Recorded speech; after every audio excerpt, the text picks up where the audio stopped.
早破曉，仰望尋求，必得見主高山低處，充滿信心，珍重詩句，一一發出，高聲敬拜，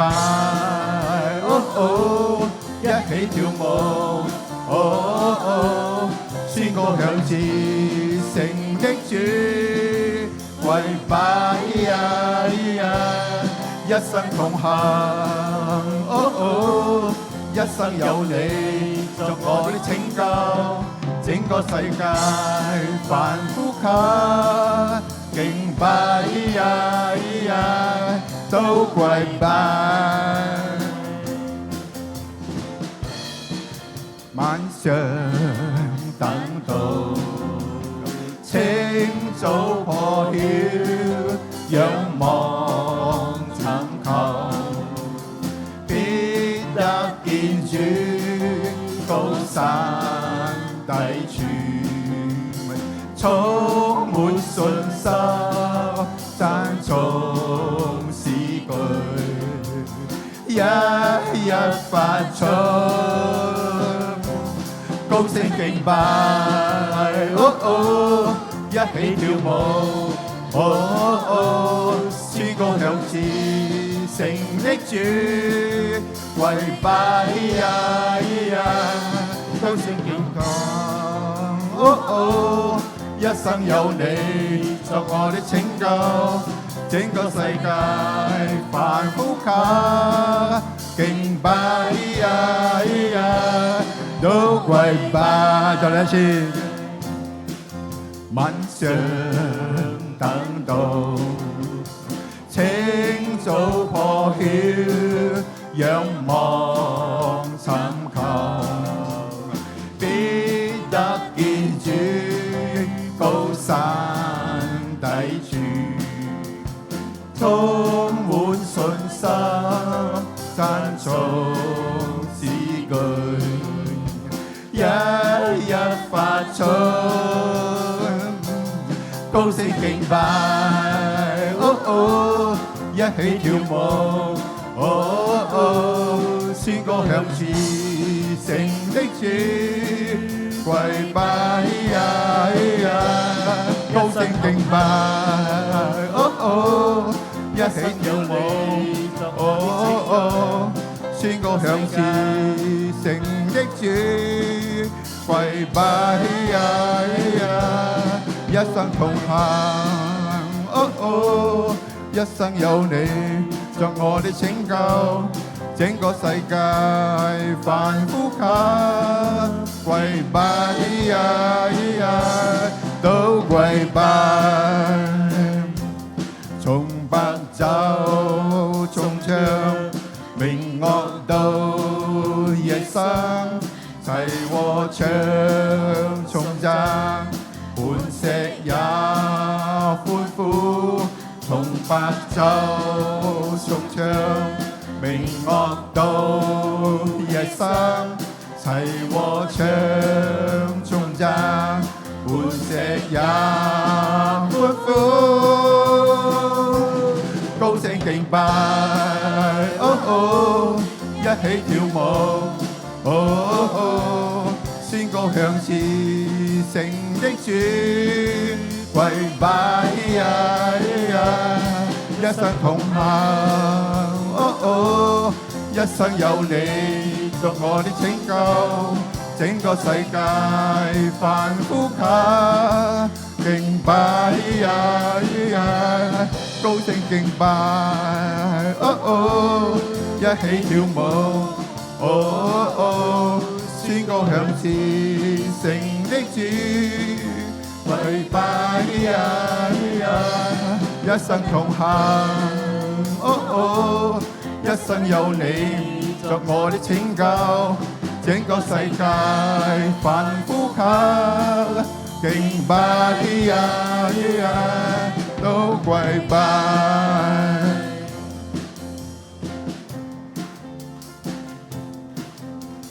頌讚主聖名，頌讚主聖名，全地上最美麗名字，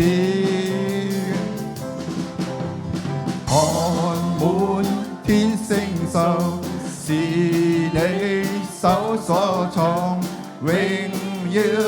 燦爛如穹蒼，盡我心高舉主的名，熱切敬拜主的靈，來吧獻上讚美高唱熱誠中，主聖傳述主恩典數不完，大愛滔滔總不斷，來吧跳舞拍掌歡呼去和應，頌讚主聖名，頌讚主聖名，全地上最美麗名字，看滿天星宿，是你手所創，榮耀燦爛如穹蒼，盡我心高舉主的名，熱切敬拜主的靈，來吧獻上讚美高唱熱誠中，主聖述主恩典數不完，大愛滔滔總不斷，來吧跳舞拍掌歡呼去和應，盡我心高舉主的名，熱切敬拜主的靈，來吧獻上讚美高唱熱誠中，主聖述主恩典數不完，大愛滔滔總不斷，來吧跳舞拍掌高呼去和應，向你獻上讚美祭，向你獻上讚美祭，跳着口到百世，跳着唱和到百世，賜我盼望與愛眷，賜我盼望與愛眷，挫折困惑你遂領，挫折困惑你遂領，信靠你定必得勝，信靠你定會戰勝，信靠你定必得勝，信靠你定會戰勝，信靠你便會戰勝，盡我心高舉主的名，熱切敬拜主的靈，來吧獻上讚美高唱熱誠中，主聖述說主恩典數不完，大愛滔滔永不斷，來吧跳舞拍掌歡呼去和應，盡熱切敬拜主的靈，來吧獻上讚美高唱熱誠中，主聖述主恩典數不完，大愛滔滔總不斷，來吧跳舞拍掌歡呼去和應，來吧跳舞拍掌歡呼去和應，來吧跳舞拍掌歡呼去和應。哈利路亞，阿們。係嘅，我哋每時每刻我都要敬拜讚美我哋神，阿們。哈利路亞。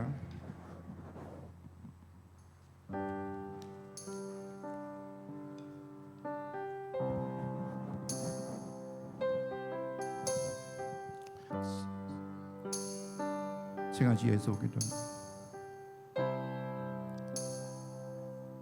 我哋感謝你十架嘅恩典，感謝你十架嘅愛。你本是尊貴神的獨生兒子，而我哋卻係又污穢又敗壞、滿心罪惡嘅人。但係你竟然拋棄一切天上嘅榮美，降到世上為人，更為咗我哋嘅罪，並釘死在十架上，作咗呢個贖罪祭。從此我哋嘅生命得着自由，得着釋放。主，我哋感謝你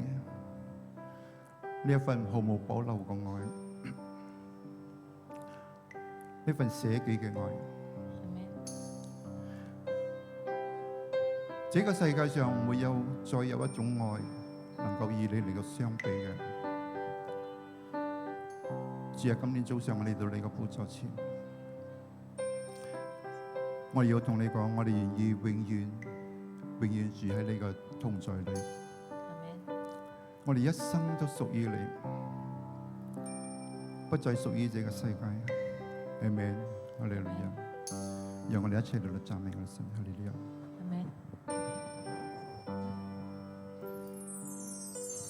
完美是神，而我是人，何以主會從天降臨？污穢中找尋失喪的靈魂，死過淚人，更為這罪人掛十架危然喪生。再嚟一次。完美是神，而我是人，何以主會從天降臨？污穢中找尋失喪的靈魂，死過淚人，更為這罪人掛十架危然喪生。誰會像你情願捨棄永活國度裏的一切美？無言你盡生死，神我屬你，一生屬你，在你同在裏，我心只想讚美。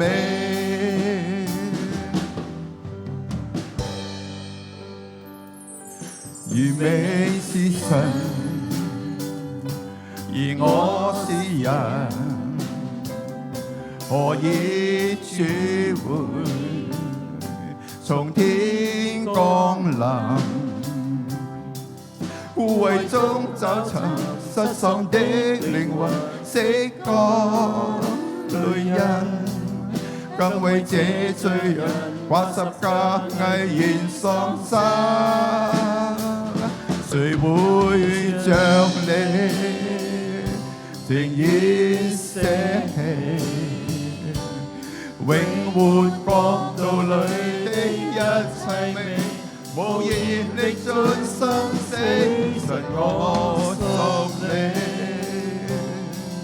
一生屬你，在你同在裏，我心只想讚美。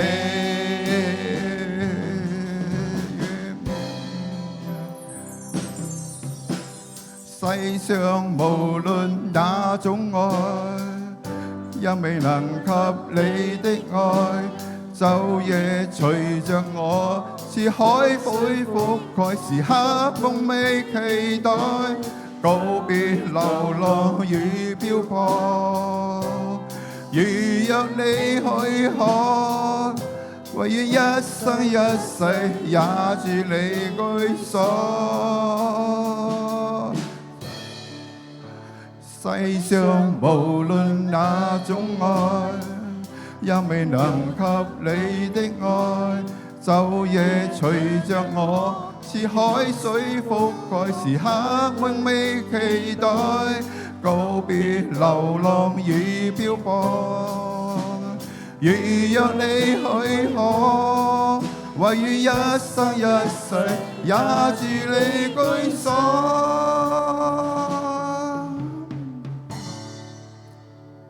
能有着你，何等福氣！這十架是我新生印記，永遠與你一起，神我屬你，一生屬你，在你同在裏，我心只想讚美。能有着你，何等福氣！這十架是我新生印記，永遠與你一起，神我屬你，一生屬你，在你榮耀裏，像天軍般讚美。神我的主，榮耀寶座前，列國夫婦敬拜，至高的你，神我的主，誰又可媲美？頌讚公義聖潔，權柄都歸於你。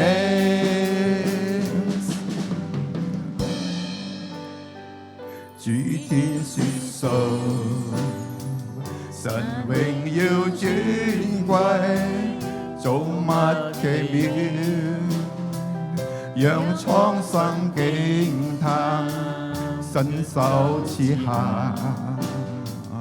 無窮盡恩惠，統管釋放，權能越過天際。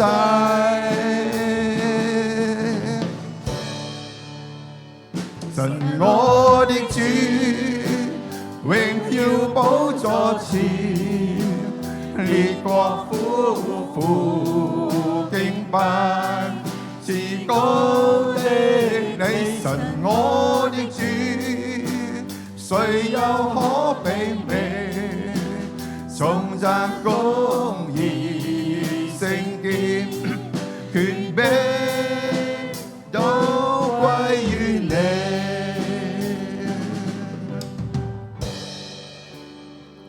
主天說數，神榮耀尊貴，造物奇妙，讓蒼生驚歎，伸手賜下，無窮盡恩惠，統管釋放，權能越過天際。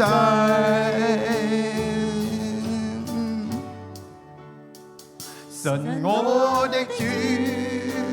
榮耀寶座前，列國夫婦敬拜，至高的你，神我的主，誰又可媲美？頌讚公義聖潔，權柄都歸於你。神我的主，榮耀寶座前，列國夫婦敬拜，至高的你，神我的主，誰又可媲美？頌讚公義聖潔，權柄都歸於你。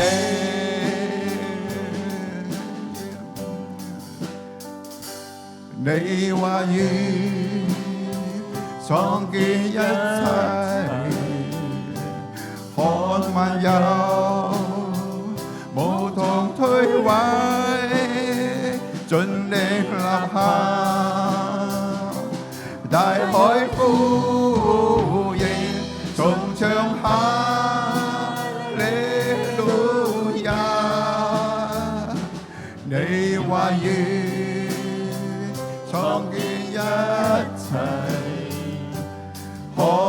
有，無從退位，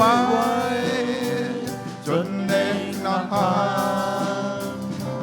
大海呼應，從上下。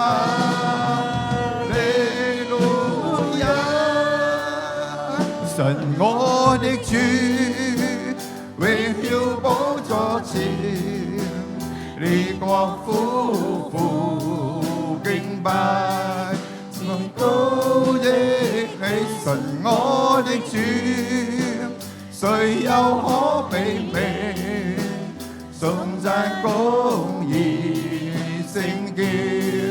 權柄都歸於你。神我的主，榮耀寶座前，列國夫婦敬拜，至高的你，神我的主，誰又可媲美？頌讚公義聖潔，權柄都歸於你。頌讚公義聖潔，權柄都歸於你。阿們，哈利路亞，係嘅，我哋有神係值得我哋敬拜讚美嘅，阿們。哈利路亞，我哋俾我哋主一大大熱烈嘅掌聲，亦都我哋以掌聲鼓勵我哋嘅敬拜團隊。弟兄姊妹平安。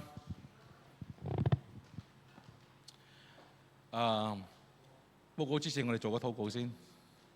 阿爸父神，主耶穌基督，主聖靈，主我哋感謝你，讚美你，感謝你，你愛我哋而賜下呢個救恩，亦都感謝主耶穌道成肉身嚟到呢個世上為我哋嘅罪嘅問題而被釘在十字架上，被埋葬，3日後復活。主啊，因着你愛我哋，我哋而能夠與神和好，有呢個永生嘅盼望。只係我哋知道奉獻係我哋基督徒嘅一個職責。只係我哋亦都感謝你賜給俾我哋有呢個能力，有入息嚟生活。只係我哋以呢個奉獻，我哋係我哋嘅職責嚟呢個奉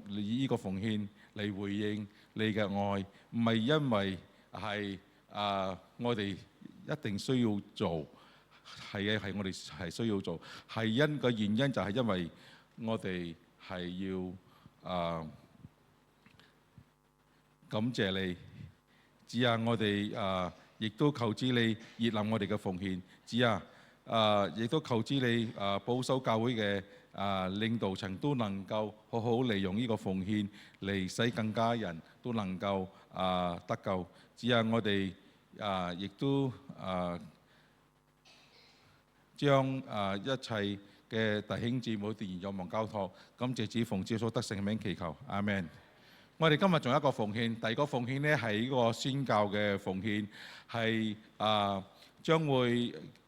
呢個奉獻呢將會用於哥打撒馬拉罕浸信會嘅建堂基金。我哋再做一個奉獻呢個宣教奉獻。只係我哋感謝你，讚美你。只係我哋亦都願意將我哋呢個宣教嘅奉獻完全嘅交上。只係呢個奉獻係用在呢個哥打撒馬拉罕浸信會嘅建堂基金。只係求主你亦都使呢個教會都能夠大大嘅祝福當地嘅居民，同埋令到更多人能夠信主。只係我哋感謝讚美你。只係我哋將一切仰望交託奉主耶穌得勝名祈求，阿們。今日有冇新朋友啊？或者好耐冇嚟嗰啲啊？OK， 冇係咪？所以我哋大家歡迎我哋大家。OK， 所以在奉獻嘅時候咧，我哋睇個今日嘅視頻家信。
WiFi 睇冇咩清楚嘅咧，你哋可以去樓下有 QR code，你哋可以scan 個 QR code 嚟睇個家信，再睇個家信。OK。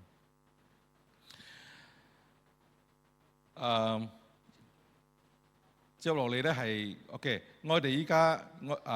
CGBC 同埋 St Andrew 有聯合舉辦呢個林義忠牧師嘅歡喜相約呢個佈道會。散會後你哋可以去樓下咧購買呢個入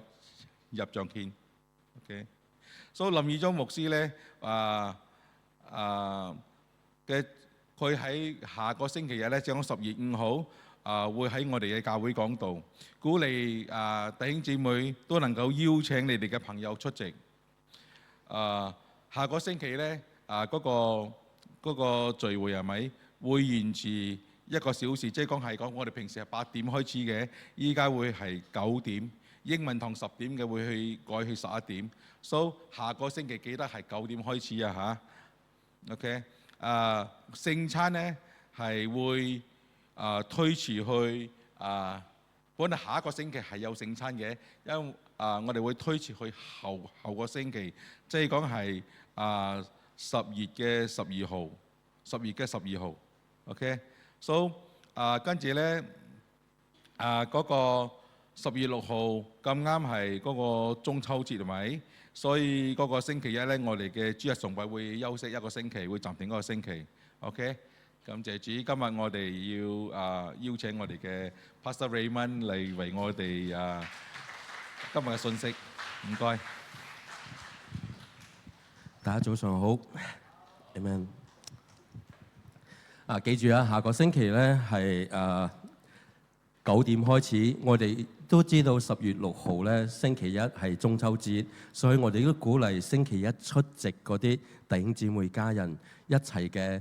既然星期一夜晚冇聚會啦，所以鼓勵每一個人都嚟到出席星期日嘅聚會，好唔好啊 ？Amen。所以記得大家互相嘅提醒，互相嘅鼓勵下 ，Amen。今日想幫大家分享一個嘅題目咧，主題咧就係忠僕。呢個忠僕嘅意思咧就係講每一個人忠心嘅僕人，佢係一個忠心服侍主嘅人。當呢個忠心服侍主嘅人咧，特別係關注神所關注嘅事。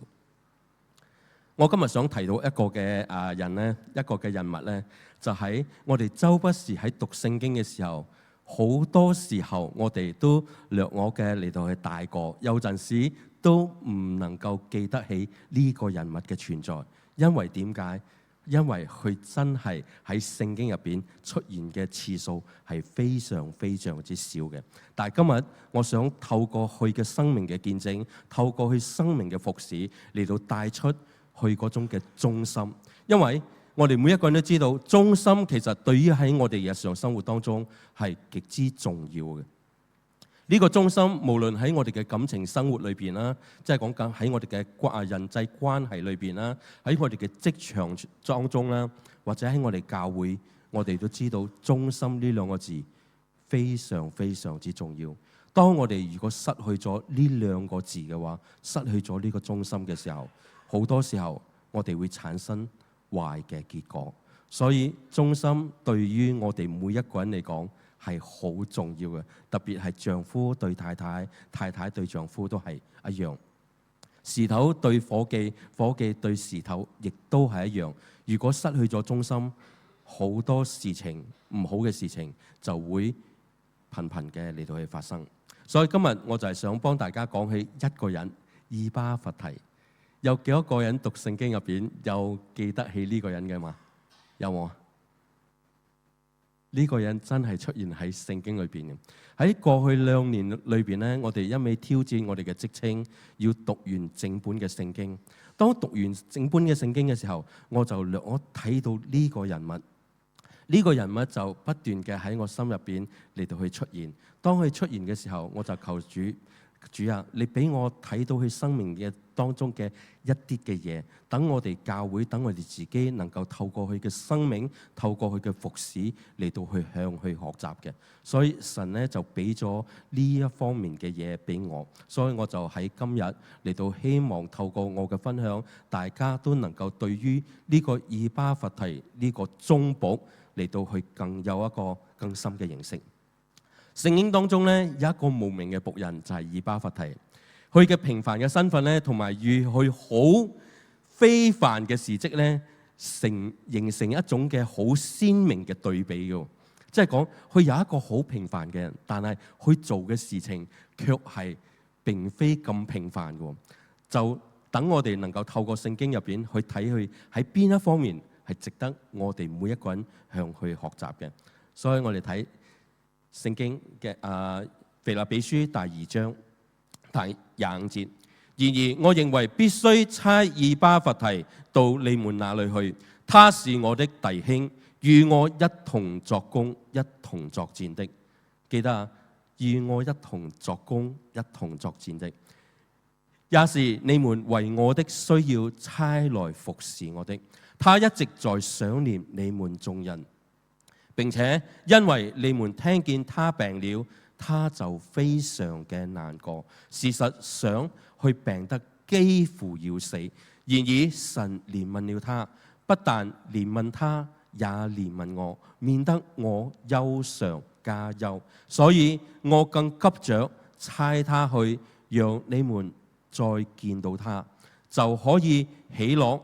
也可以減少我嘅掛慮。因此你們要在主裏歡歡喜喜地接待他，也要尊重這樣的人，因為他為了基督嘅工作，冒着生命嘅危險，差一點喪了命，為的是要補滿你們服侍我不足嘅地方。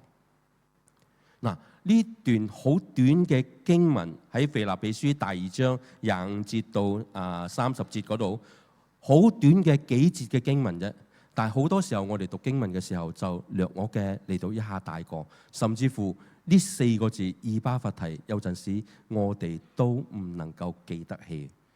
因為點解？佢真係喺成本聖經新舊入邊，淨係出現喺呢個經節裏邊嘅。以巴弗提喺腓立比教會咧，只不過係一個好普通嘅人，佢未曾寫過一卷嘅聖經書卷。佢亦都冇喺其他嘅聖經書卷裏邊被提及過，佢更冇因着做咗啲乜嘢好偉大嘅事而俾人大肆嘅嚟到去宣揚。但係使徒保羅卻偏偏嘅透過呢一個人物喺腓立比書第2章25節到30節嗰度當中嚟到去描述以巴弗提係一個好值得大家去尊重嘅服侍者，好尊重嘅人。因為保羅稱佢為兄弟，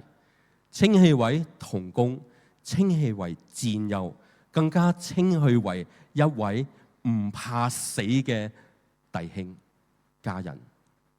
所以正因為佢對神嗰種忠心嘅順服咧，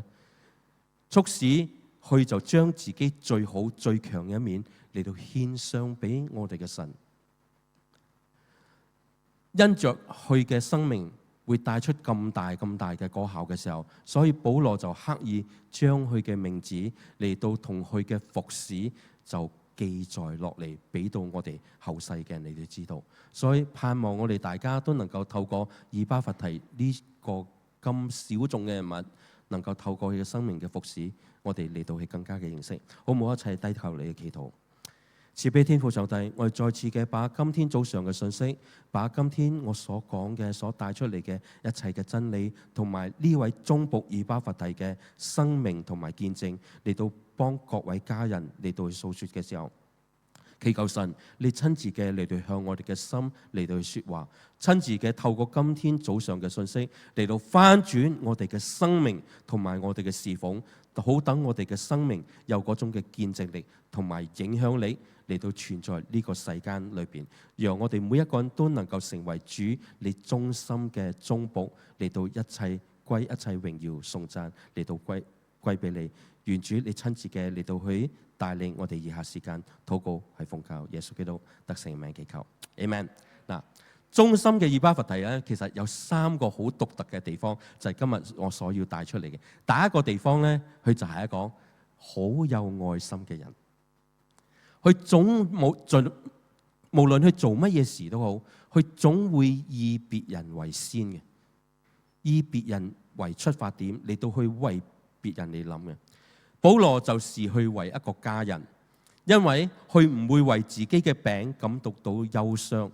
佢自己病嘅時候，佢唔會感覺到憂傷，佢反而去在意腓立比嘅家人、腓立比教會嘅家人嗰種嘅感受，因為佢唔想佢嘅家人因着知道佢病咗而擔心佢，而憂心佢。呢個就喺26節嗰度好清楚俾我哋睇到。所以我就係問下我哋自己，其實我喺生命當中有冇一啲你係好掛念嘅人，好在意嘅家人呢？或者你嘅生命當中裏邊有冇一啲你好在意、好介意嘅朋友或者係弟兄姊妹呢？所以呢啲，當你會有咁嘅意念嘅時候，你就會知道你哋會去擔憂佢哋，會用咗一個愛為一個出發點嚟到為佢哋諗。所以神亦都要我哋有一個愛嘅態度，同埋有一個愛嘅動機。因為呢個神係極之看重嘅，神係極之重視嘅。因為神要我哋以基督耶穌嘅心為我哋嘅心，所以每一個弟兄姊妹，我哋每一個人都要嚟到學習。學習就係依着一個咁嘅心，依着主嘅心為我哋嘅心去睇人事物嘅時候，我哋就會知道神要我哋應該要點樣去做決定。其實每一個人都愛心都係需要嚟到去持續嚟到去操練出嚟，喺我哋嘅生活當中，亦都要不斷嘅嚟到去活出嘅一門嘅功課嚟嘅。正如聖經入邊講，無論我哋做乜嘢都好，我哋都冇法熱出怨言，同埋冇起爭論，好使我哋每一個人在神嘅面前無可指責。我哋更加要喺呢個世界上嚟到去發光，好似天上嘅光體一樣，把生命嘅道嚟到去顯揚出嚟，使我哋在基督嘅日子得以誇耀。我哋冇白走，我哋嚟到呢個塵世間，我哋冇白走一場嘅，亦都冇徒勞嘅。呢個亦都喺腓立比書第2章14節到第16節嗰度幫我哋講嘅。所以我嘅個人認為，其實呢個亦都正係我哋教會呢幾年入邊嘅主題。我哋如何要成為一個主內剛強，為主發光？呢個亦都係我哋每一個人嘅另一個寫照嚟。我哋點樣喺呢個世間上嚟到去為主發光？我哋點樣成為一個剛強嘅人呢？就係睇我哋點樣活出我哋嗰種嘅生命嘅見證。嗱，雖然以巴弗提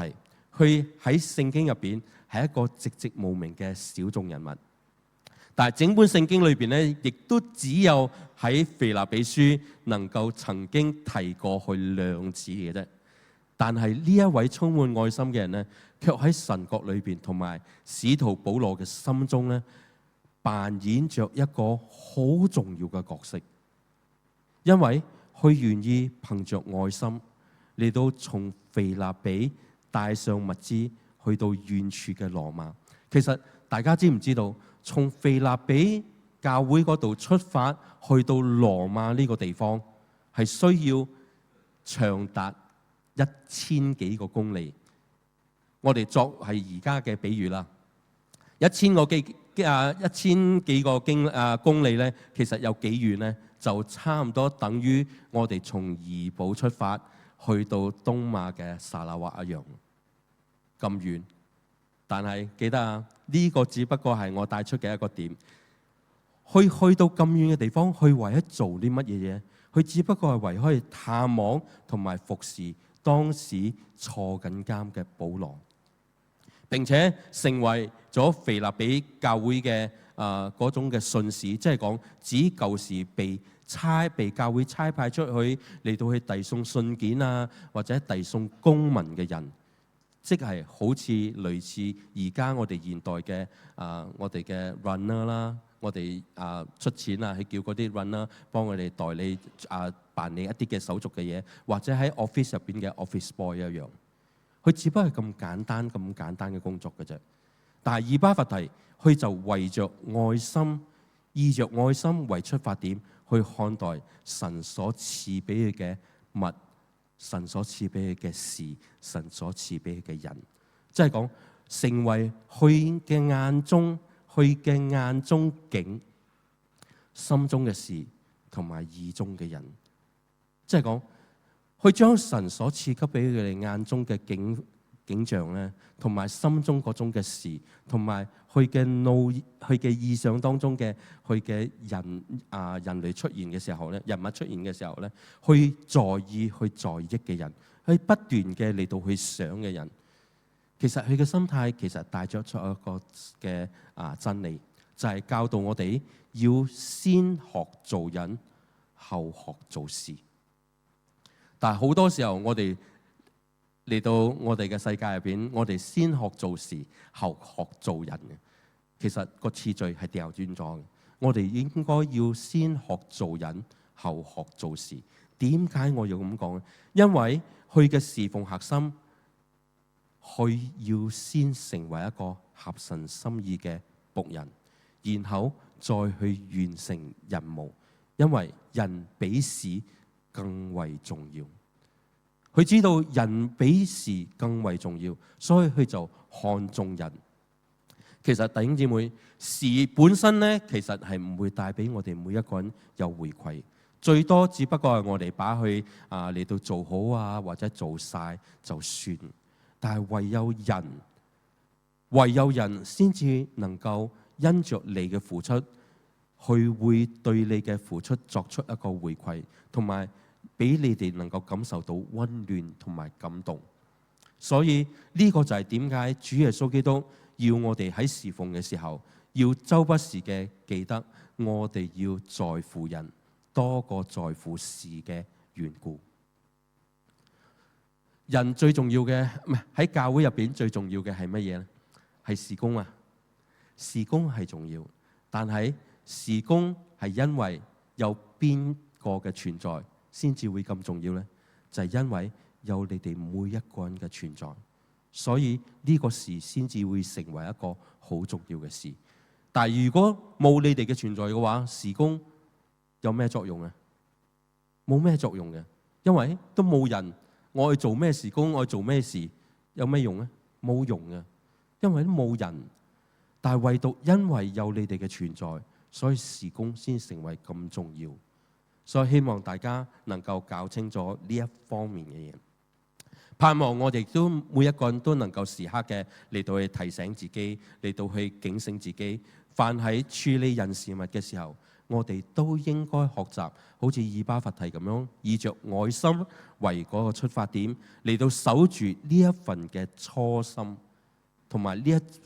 一種嘅核心嘅價值觀，因為佢將會係我哋做人做事最好最啱嘅指引嚟。因為事關佢能夠幫助我哋喺服事上能夠行走得更加嘅遠，同埋服事堅持得更加嘅耐。如果你冇用着一個愛嚟到去做事工嘅話，你行唔得遠，你做唔得耐，你堅持唔到落去嘅。有陣時你面對一啲嘅人事物嘅負面嘅嘢嚟到發生嘅時候，好多時候你就會即刻嘅放棄或者掉低個事工，你唔嚟嘅。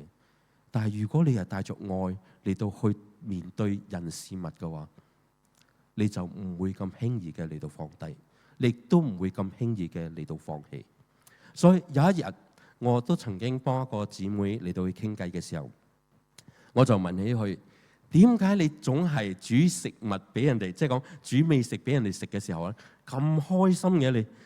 佢就回答我講：好簡單嘅，全我幫你講，其實就係一個字啫。我就係帶着一顆愛心嚟到去準備我嘅食材，嚟到準備煮俾我中意嘅人食，所以我咪咁開心咯。因為我要佢哋每一個人嘗試開我嘅食物嘅人咧，都可以感受到嗰種內心嗰種充分嘅體驗到嗰種嘅幸福同埋嗰種嘅滿足感。其實呢種滿足感、呢種幸福，唔單止係嗰個食嘅人能夠充分嘅嚟到享受到，其實煮嘅人都一樣嘅。一個廚師點解能夠俾佢有一個推動力同埋堅持嘅心，能夠繼續喺廚藝呢方面更加嘅嚟到去盡心嘅去研發啦、食譜啦，或者係煮得更加嘅靚、更加嘅好咧，就係因為佢見到每一個食客、每一個食物嘅人，當食到係成碟都係乾嘅，連汁都攬埋嘅，哇！佢嗰種嘅滿足感同埋佢嗰種嘅推動力將會好大。所以我哋每一個人都有。逢親我哋煮嘢俾人食，我哋打句一問，好唔好食啊？係咪？人哋一話唔好食嘅時候，我哋嘅心就好味噶啦，就好閉翳噶啦。但係當人哋講好好食啊，仲會問你 recipe 啊，仲咩嗰時候，你係咪會越嚟越開心，越嚟越有滿足嘅咧？所以呢個就係一個廚師嗰種嘅一個侍奉嘅人都需要有咁嘅。當你帶咗一個愛心嚟到服侍嘅時候，當你睇到人哋面上出現幸福、出現滿足、出現感謝神嘅心嘅時候，你心入邊都同樣感受到呢一方面嘅。所以我哋嚟一個反思，反思就係講你係做人嘅事啊，即係講你係專注喺人嘅事啊，或者你係做事嘅人。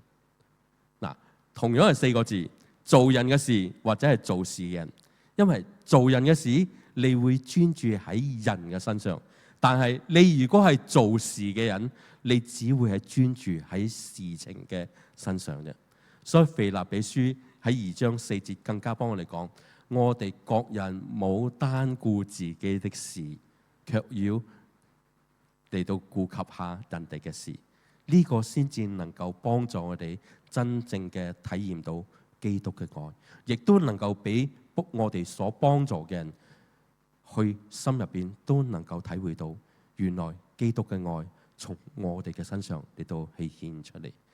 所以愛心其實好重要，呢個就係以巴弗提佢嘅生命嗰種嘅見證力，佢就以住一個愛嚟到去愛人，凡事都以人為先，佢唔會理自己嘅感受，佢唔會太過顧慮自己嘅嘢。佢凡事佢都知道呢個人既然係神差派嚟到俾佢服侍嘅，佢就要去服侍得好好，更加嘅佢要以着一個愛嚟到去服侍佢哋。呢個就係第一個嘅突出嘅點。第二個特點咧就係講，哇！佢原來喺使徒嘅眼中，亦都係一個冒險家，即係講係一個唔怕死嘅人。點解我咁樣講咧？保羅稱以巴弗提可以為可以並肩侍奉同埋同生共死嘅戰友。大家都知道，一齊上戰場嘅就係大家一齊面對敵人嘅時候，面對危險嘅時候，面對死亡嘅時候。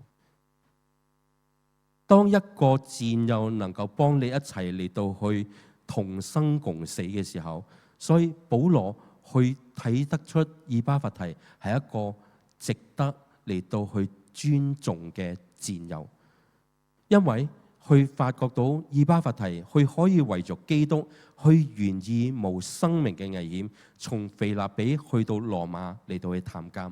我哋要知道喺當時咁長遠嘅路程當中，係咪？佢可能會面對一啲路上嘅海方面啊，同埋陸地上雙方面嘅壞人，甚至乎係官兵，甚至乎係一啲嘅匪徒嘅風險。但係佢亦都知道，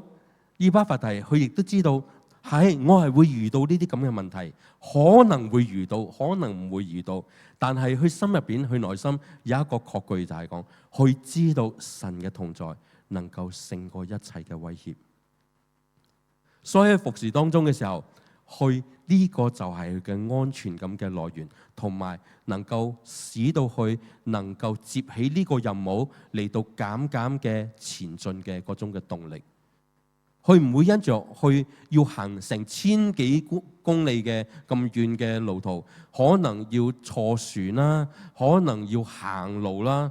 佢都唔會俾呢啲嘢嚟到攔阻到佢，因為佢知道神嘅同在能夠勝過一切嘅威脅。咁我想請問下大家，喺我哋服侍主嘅當中嘅時候，你哋曾經有冇諗過，究竟呢個事工，究竟呢個任務係值唔值得，或者係安唔安全嘅問題？當神差派你哋或者教會鼓勵你哋，長老鼓勵你哋出去宣教出去乜嘢嘅時候，比如講之前佢哋去土耳其去到柬埔寨去到越南去到緬甸嗰啲宣教嘅時候，咁動盪不安穩嘅地方，你哋有冇諗過我值唔值得為主去做呢？你哋有冇諗過我安唔安全嘅問題？如果你成日將呢個問題嚟到放喺你嘅生命當中嘅時候，當放喺你嘅任務當中嘅時候，我相信你哋會搖擺不定，你哋會揸唔定主意，究竟我愛去定唔去？你哋揸唔到主意。但係唯有你放低呢兩方面嘅嘢，你哋先至能夠減嘅為主嚟到去擺上。我哋嘅安全感其實係掌握喺主手中。等我做一個比喻有一位組長咧，就幫佢嘅組員咧喺一個快艇上，即係講行得好快嘅嗰個小艇嗰度。跟住佢就問呢個組員啦：組員如何嘅能夠使到一支筆能夠喺呢個行駛緊海面上嘅呢個快艇入邊上邊能夠安全棟篤嘅企立咧？咁呢個組員就拗晒頭我人都企唔穩啦，更何況一支筆咧？佢就講冇可能嘅事，呢個冇可能嘅任務。但係組長講其實好簡單嘅啫，你唔好俾咁多問題嚟到去攪擾咗你，你只要手緊緊嘅捉住嗰支筆，你企得穩，個筆咪企得穩咯，就係咁簡單嘅啫。其實答案就係咁簡單嘅。當中咧呢個故事入邊咧，我帶出一個比喻嘅，其實人咧就預表着好容易跌倒受傷嘅筆。我哋人就好似嗰支筆一樣，而呢個世界咧就好似一個充滿着未知數危險嘅一個嘅快艇上。世界就好似嗰趟快艇，跟住當危機發生嘅時候咧，時常會令人無所適從嘅。你唔知道點樣嚟到去面對應對或者乜嘢嘅，因為你企唔穩。正如近排我哋頻頻報道嘅天災事故一樣，之前上個月有佐科嘅嗰個地方地震啦，近排我哋聽到好多嘅天災啦，嗰個颱風嘅問題啦，死好多人，台灣死百幾人，之前嗰日聽嘅。所以呢啲嘢會使到我哋每一個人都能夠失去咗嗰種安全感，但係內住神嘅安全感就係預表着嗰個緊緊捉住嗰支筆嘅手。你有冇俾神嘅手緊緊嘅捉住呢？如果你知道你嘅生命係俾神嘅手緊緊嘅捉住嘅時候，你心入邊就會自然嘅有嗰個嘅安全感。所以神嘅話語更加嘅幫我哋講，凡誠心依靠神嘅人，委身順服嘅服侍者，主那出人意外嘅平安，必定會臨到呢一啲人嘅身上。呢個就係主俾我哋嘅應許。今日我係帶咗病嚟到分享，我個大女今日都冇嚟，佢都病咗，因着大學嘅 event。去開通宵啦，跟住尋日亦都好夜先至翻到嚟，幫佢講：爸爸媽咪，我聽日我唔掂啦，我去唔到教會啦。因為佢都發覺佢自己都發緊燒，同埋真係唔舒服。所以有陣時喺我哋人生入邊經歷一啲唔舒服嘅時候，我哋有冇去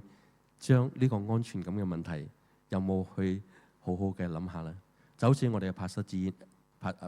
燒咁樣，燒牧師一樣。當佢人生當中經歷緊咁嘅事情嘅時候，佢聽日將會去到吉隆坡啦。大家都能夠喺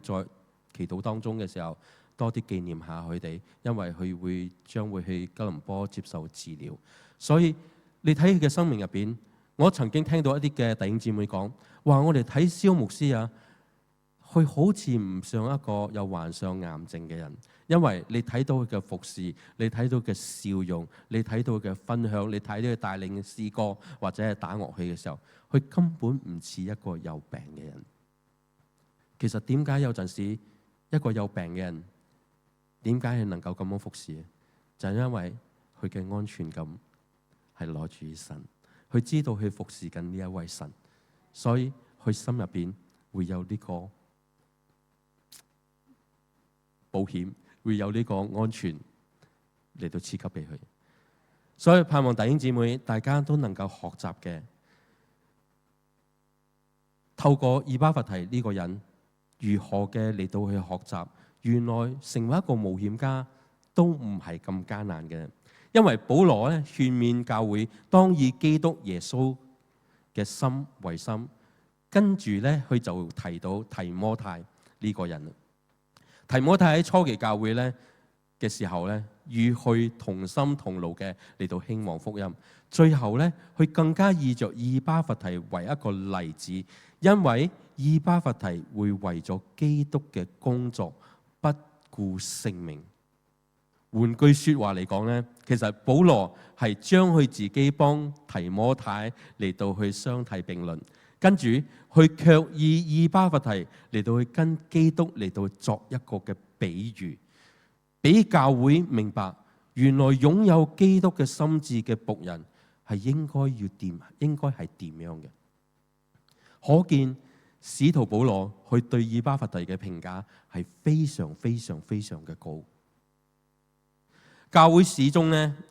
教會史書入邊咧有一篇嘅記載，舊時咧有40個兵，因着信耶穌基督而被羅馬官兵嚟到捉去定咗死刑。佢哋咧就被懲罰赤身露體，即係光脫脫冇着衫嘅，被帶到去一個冰湖上邊嚟到俾佢哋凍死喺嗰度懲罰佢哋。但係亦都俾恩典佢哋，俾咩恩典佢哋咧？只要佢哋呢40個人、40個兵肯脫離基督嘅信仰，佢哋立刻就能夠被釋放得自由。當中咧有39個士兵咧，佢卻寧願選擇死，唯獨有一個人咧，因着要保住性命咧，所以佢選擇咗妥協，我脫離基督嘅信仰。喺當天晚上，當呢39個士兵去喺個冰湖上邊被凍死嘅時候，喺站在岸上入邊咧嚟到去守護緊嗰種嘅羅馬兵，佢就睇到一個奇景嘅發生。睇到咩奇景發生呢？睇到有幾十個手中攞住冠冕嘅天使從天上飛咗落嚟，跟住就將嗰啲冠冕一一嘅戴喺個39個為主殉道嘅人嘅頭上，並且唱着好美妙、好動聽嘅詩歌，將佢哋一一嘅嚟到接上天上去。呢則記載咧，其實係教導緊我哋咧，一個願意緊緊捉住神嘅人，佢係唔怕放開其他嘢嘅人，因為佢知道在生死旅途嘅時候，佢要緊握住神嘅手。Amen。所以盼望我哋每一個人都能夠學習，點解我哋睇到聖經入邊出現咁多願意為神冒死嘅人呢？願意為神去殉道嘅人呢，就係因為佢哋知道喺佢哋生死嘅旅程當中嘅時候，佢哋願意，佢哋要緊緊嘅捉住神嘅手，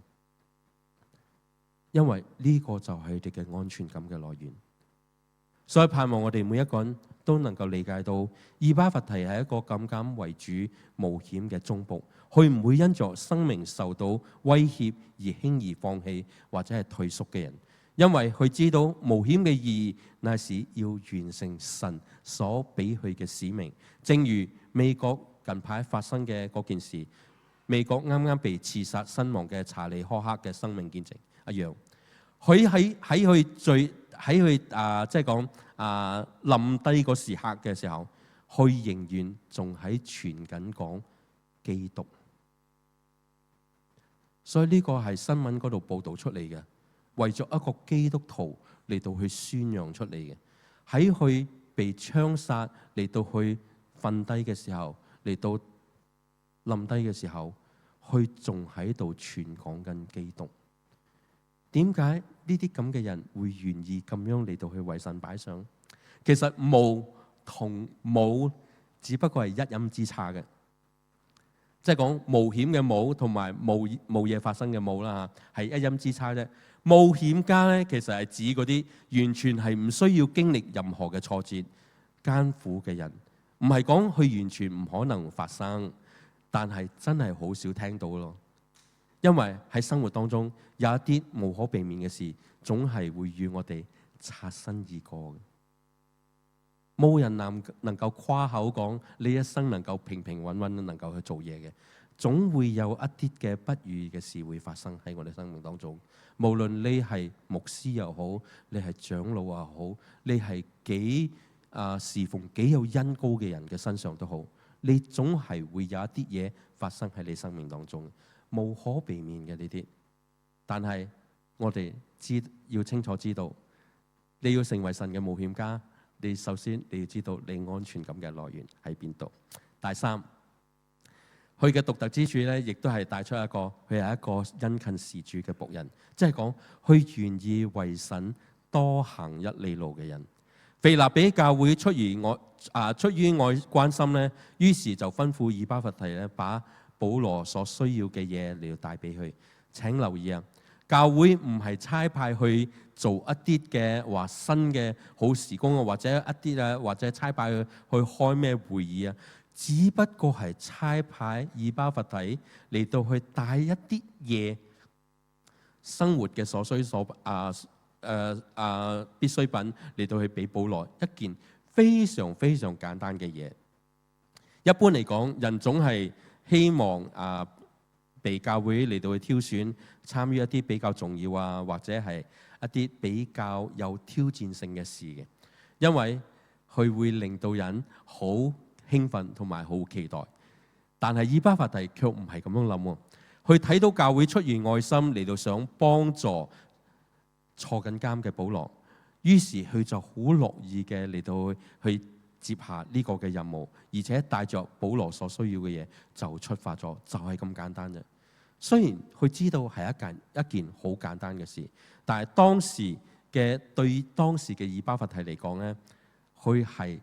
因着呢一件簡單嘅事，佢需要付上好大好大嘅代價，先至能夠成功嚟到去抵達羅馬。今日咧，因為海陸空嘅交通嘅非常嘅發達啦，我哋唔理你去世界幾遠嘅國家、幾遠嘅一個角落頭都好，我哋都好似好近嘅啫。因為點解？我哋有錢買個機票，我哋就可以飛去噶啦。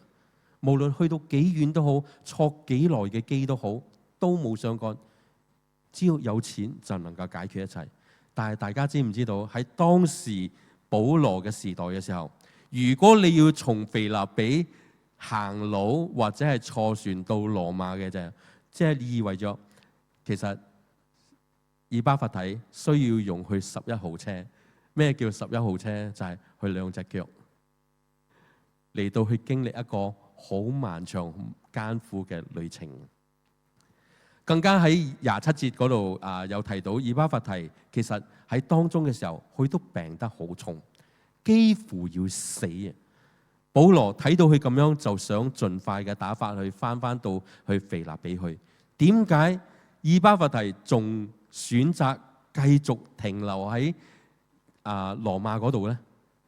其實佢已經將任務完成咗啦，佢已經將嘢交咗俾保羅噶啦，應該佢係可以翻屋企噶啦。點解佢遲遲都唔翻去，而選擇留喺羅馬嗰度呢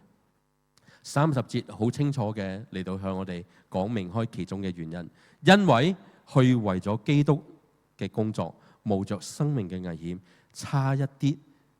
冇咗命，為嘅係要彌補腓立比教會服侍保羅不足嘅地方。所以你睇到呢個人，佢幾咁勤力嘅事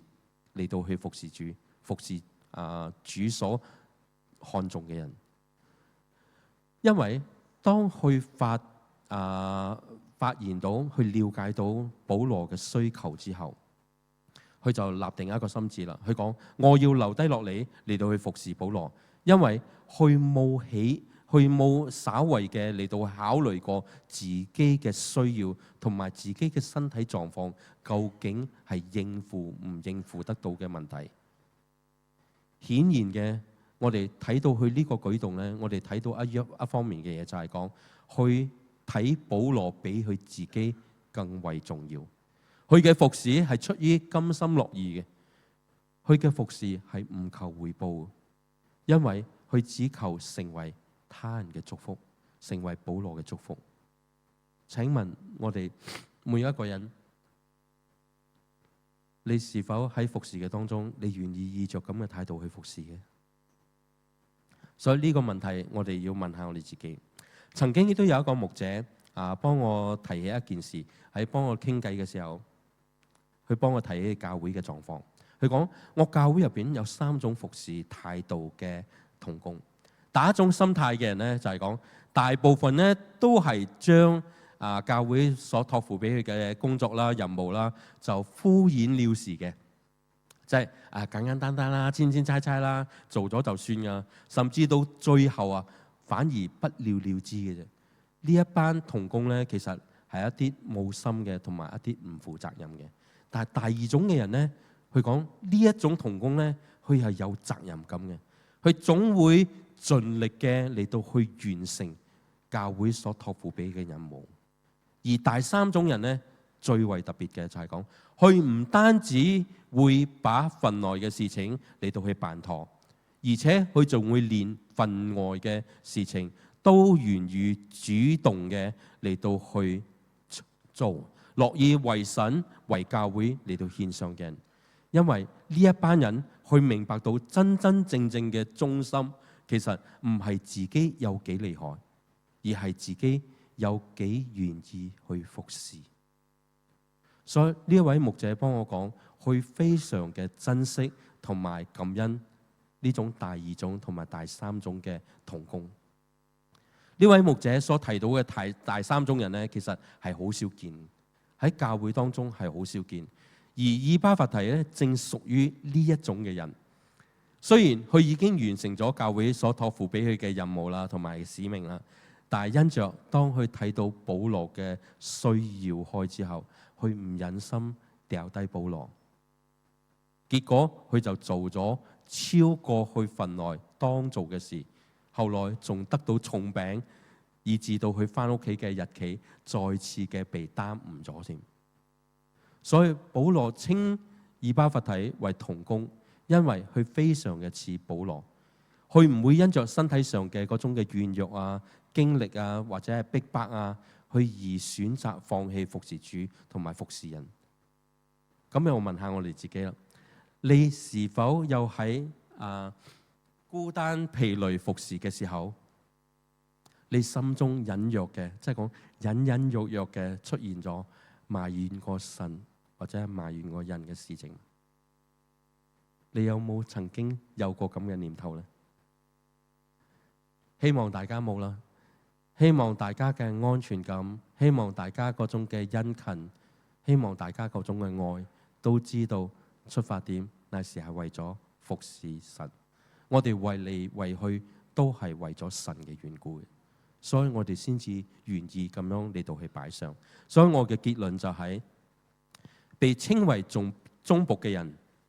就係一個竭力盡心嘅人，佢總離唔開受教，總離唔開聽話、謙卑同埋順服嘅。其實呢幅圖我哋就好充分嘅顯示出主耶穌基督點解要嚟去抵擋個獅子、保護攬尾嘅人呢？有陣時忠心去順服嘅人呢，大多數嘅時候都會被人嘲笑、俾人譏笑、傻仔或者傻女。曾經呢句說話都出現喺過我父母嘅口中嚟到講我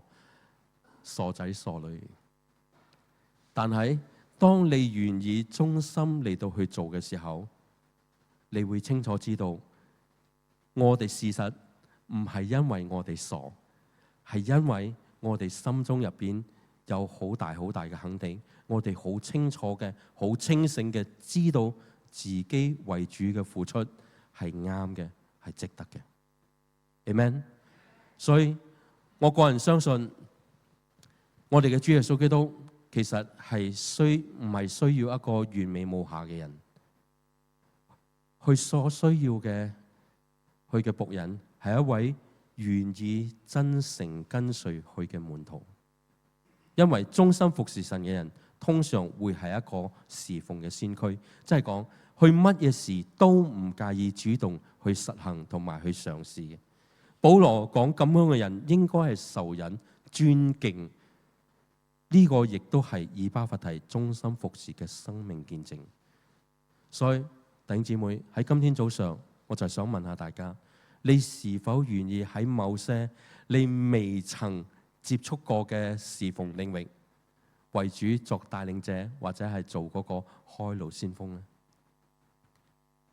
你是否願意咁樣做啊？近排我哋收到一間學校嘅邀請，我哋將會喺10月尾同埋11月尾將會進入去學校嚟到去接觸100幾個嘅非信徒嘅學生，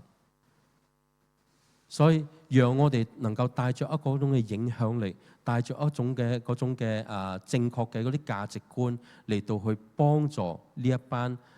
迷途嘅學生，使到佢能夠知道乜嘢係應該做，乜嘢係值得做嘅，乜嘢係一啲嘅正確嘅嗰種嘅心態同埋嗰種嘅價值觀，等佢哋嘅三觀能夠被改變嘅時候，佢先至能夠成為一個喺社會上成為一個能夠真真正正帶嚟有益處嘅人。所以盼望亦都大家都為我哋呢班團隊代禱，我哋將會喺10月尾會入到呢間學校入邊，由朝頭早7點半到8點半嘅時間。如果嗰啲已經上過嗰個 Leader 嘅弟兄姊妹，如果你都願意為上擺上嘅，你願意用着愛心，帶咗一個冒險嘅心，跟住殷勤事主嘅心嚟到一齊嘅服侍嘅，我都希望你哋能夠 join 埋我哋呢個團隊，一齊嘅同心喺月尾嗰個時候7點半到8點半一齊嘅嚟到服侍呢一班嘅弟兄姊妹。好唔好？我哋一齊低頭嚟祈禱。賜俾天父上帝，我再次感謝你能夠透過今天早上嘅分享，能夠帶出一個嘅核心嘅問題嘅挑戰，就係保羅對以巴弗提嘅嗰種嘅稱讚，引發出一種核心嘅問題，嚟到俾我哋知道，我哋是否喺侍奉當中嘅時候，喺我哋嘅日常生活嘅時候，我哋是否願意好似佢一樣嚟到成為主你忠心嘅僕人呢？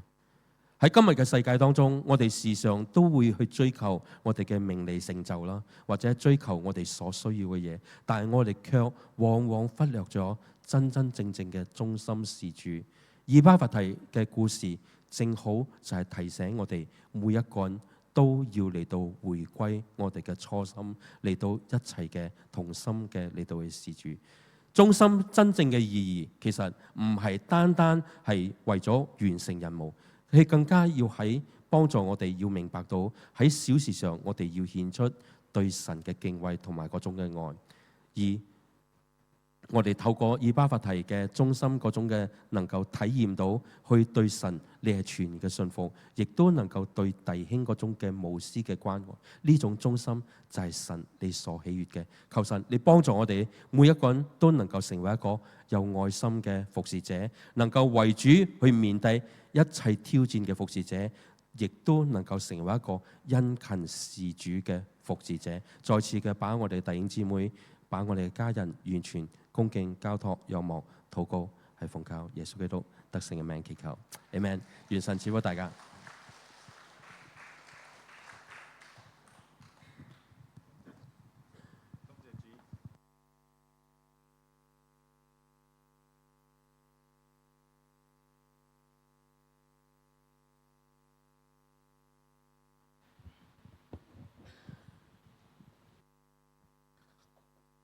Hello，我哋感謝主傳牧師俾我哋咁美好嘅信息，我哋俾佢一個鼓勵嘅掌聲。呢個信息俾我個好大嘅感觸。無論喺教會、喺事工或者係家庭，甚至呢個社區，我哋所在嘅地方，包括我哋工作場所，我都好希望我哋每一個人都可以成為以巴弗提。我哋要忠心事主，我哋要活出主耶穌基督嘅生命。我哋一齊領受神嘅祝福，願父神嘅慈愛，主耶穌嘅恩惠，與聖靈嘅溝通，與我哋眾人同在，直到永永遠遠。阿們，平安散會。